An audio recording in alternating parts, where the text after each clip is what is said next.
Tuhan Yesus yang terima kasih, kami sungguh mengucap syukur Tuhan dan kasih setiamu dan penyertaan-Mu sehingga saat ini kami boleh beribadah untuk memuliakan nama-Mu. Biarlah Roh Kudus-Mu turun atas kami sehingga di dalam ibadah dari awal hingga akhir nanti senantiasa Tuhan memberkati kami.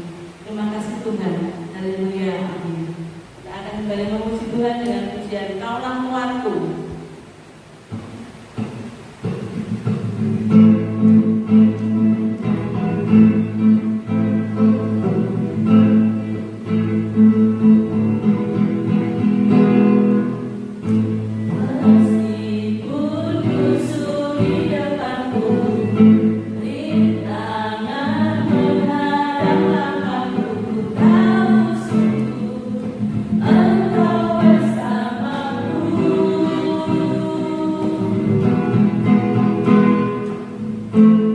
Beribu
Tuhan terlebih dulu dengan pujian Seputih Bulu Domba.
Tuhan Bapa kami yang di surga, kami menyerahkan jam kami untuk kami membaca, merenungkan firman-Mu.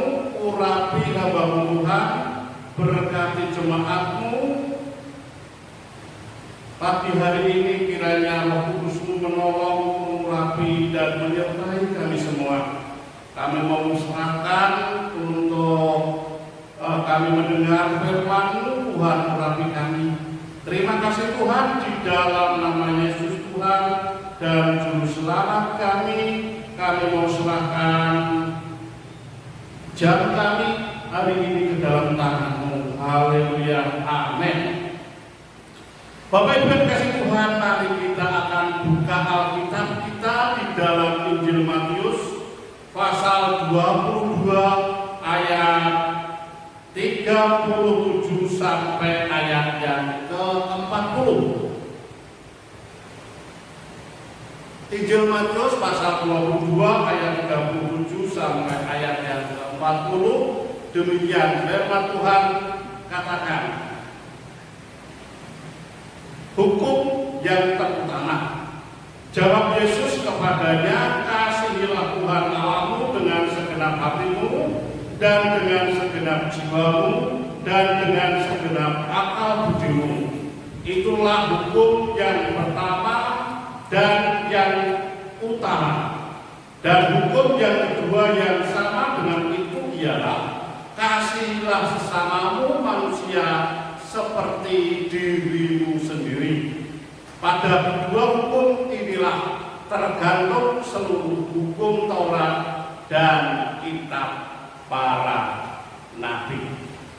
Bapak Ibu yang dikasihi oleh Tuhan, untuk tema yang diberikan kepada saya yaitu menjadi orang mengasihi Tuhan dan sesama. Kalau kita renungkan di dalam pasal 47 yang mengatakan kasihilah Tuhan Allahmu dengan segenap hatimu dan dengan segenap jiwamu dan dengan segenap akal budimu. Bapak Ibu yang dikasihi oleh Tuhan,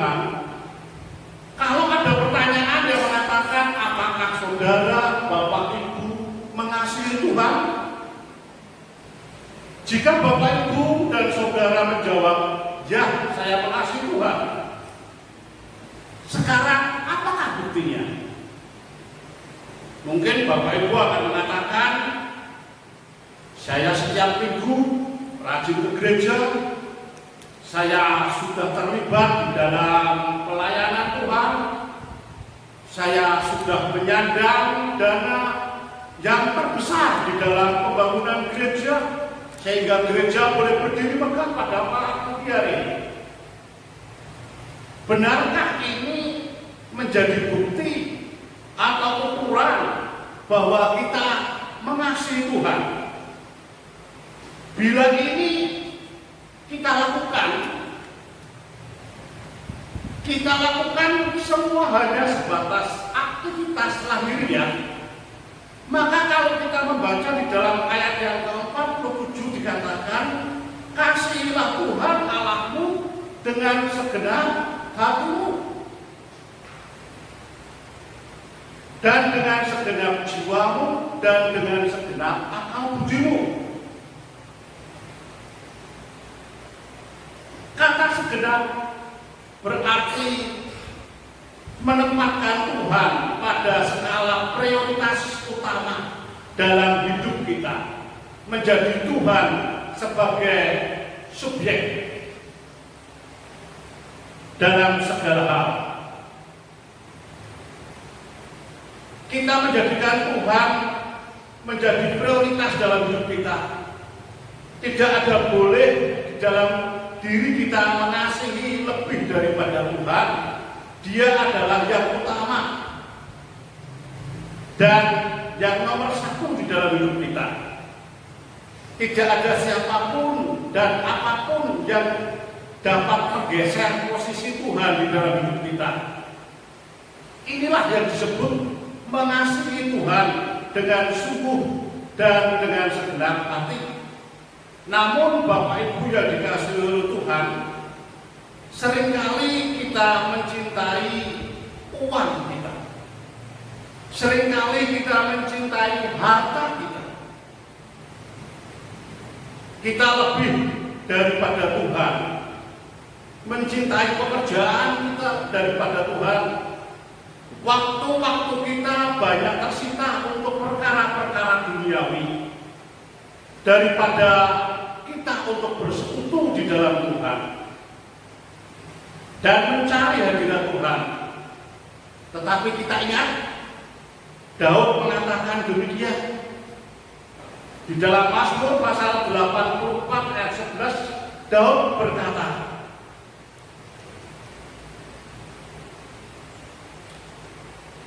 sebab lebih baik satu hari di pelataran-Mu ya Tuhan daripada 1000 hari di tempat lain.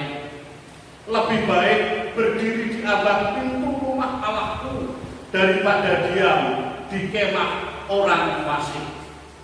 Mengasihi Tuhan berarti memberikan segenap keadaan hidup kita untuk dikuasai dan dipimpin oleh Tuhan dan Roh Tuhan.